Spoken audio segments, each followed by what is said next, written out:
Pernah dikisahkan sama Al-Habib Ali bin Abdurrahman Al-Jufri, dia pernah ketemu sama orang Jepang. Orang Jepang ini namanya Ahmad. Ditanya sama Habib Ali Jufri, engkau kok bisa masuk Islam, ini ceritanya gimana? Jepang ini kan nggak banyak muslimnya, dan Islam tidak yantashir, tidak menyebar luas sebagaimana negara-negara yang ada di Asia seperti Indonesia, Malaysia dan lainnya. Jepang nggak banyak seperti Indonesia. Bagaimana ceritanya kau masuk Islam? Maka dijawab sama orang Jepang tersebut, saya masuk Islam bukan baru-baru saja, tapi saya lahir muslim.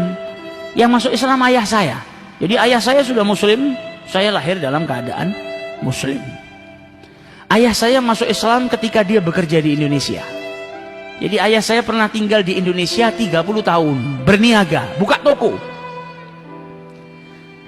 Nah, itu yang menjadikan ayah saya masuk Islam.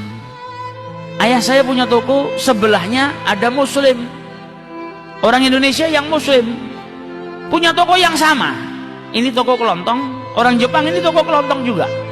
Ini muslim tetangga ayah saya yang punya toko ini, setiap buka tokonya pelanggan datang. Ayah saya kalau buka toko nggak ada pelanggannya, orang semua ke tokonya yang muslim ini. Maka tetangga ayah saya ini, seorang muslim yang punya toko ini, kalau dia sudah buka tokonya datang pelanggan 1-2 orang. Kemudian kalau datang pelanggan lagi mau beli barang, maka dikatakan sama pemilik toko tadi yang muslim, kau pergi ke toko sebelah. Toko sebelah punya barang dagangan yang sama dengan saya, dan dia dari mulai buka toko sampai sekarang belum menjual apapun, belum kepayon. Maka belilah di sebelah ini. Kan luar biasa, sampai bisa berbuat seperti ini. Kalau kita mikir untung sudah, yang penting beli tempat kita selesai. Ini muslim enggak?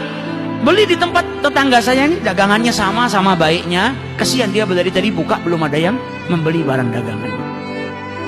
Dan kata Syekh Ahmad tadi, orang Jepang tadi, dan ayah saya selama 30 tahun berbuat buruk dengan tetangga muslimnya tadi. Nggak pernah berbuat baik. Setiap hari berbuat buruk. Tapi orang muslim tadi nggak pernah membalas ayah saya kecuali dengan kebaikan. Setelah 30 tahun selesai sudah, dia duduk di Indonesia, dia mau kembali ke Jepang. Sebelum kembali ke Jepang, dia ketuk pintu rumahnya orang muslim.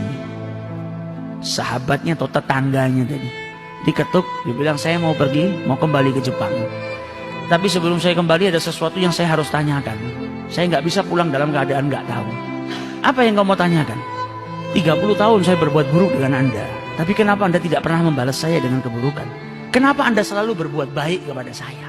Apa alasannya? Apa yang kau dapatkan dari perbuatan baikmu ini kepada orang yang jahat kepada dirimu? Maka kata tetangganya yang muslim tadi, kalau begitu duduk, saya mau jelaskan.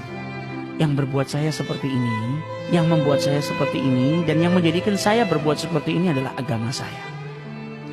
Agama yang dibawa oleh Rasulullah Shallallahu Alaihi Wasallam. Loh, saya ini kan berbuat baik, berbuat buruk kepada dirimu, dan saya tidak seagama dengan dirimu.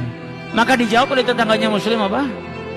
Wa ma khuliqa mahbubi mahbubun. Apapun yang diciptakan oleh kekasihku Allah Subhanahu Wa Taala, maka itu semuanya aku cintai, nggak ada yang buruk. Ini orang yang kalau dalam tubuhnya semuanya kebaikan, maka nggak melihat apapun kecuali baik. Karena dirinya sudah penuh dengan kebaikan. Melihat apapun semuanya baik. Kau ini ciptaannya Tuhanku, maka apapun yang diciptakan Tuhanku istimewa buat saya. Nggak ada yang jelek. Kau tidak pernah berbuat buruk kepada diriku. Semuanya kebaikan. Maka dijawab sama orang Jepang tadi, wah, nggak bisa. Ada agama yang istimewa seperti ini, saya nggak masuk ke dalam ajaran tersebut. Maka dia langsung acungkan tangannya, asyhadu an la ilaha illallah. نعم بارك الله فيكم جزاكم الله خيرا. بسم الله. مولاي صل وسلم دائما ابدا على حبيبك خير الخلق كلهم عجمي عربي تو سيكاي نو منا نو ميچبيكيته هو الحبيب الذي ترجى شفاعته تريناشينو مساواشيكي أيسن هيتو يو بكل هول من الأرض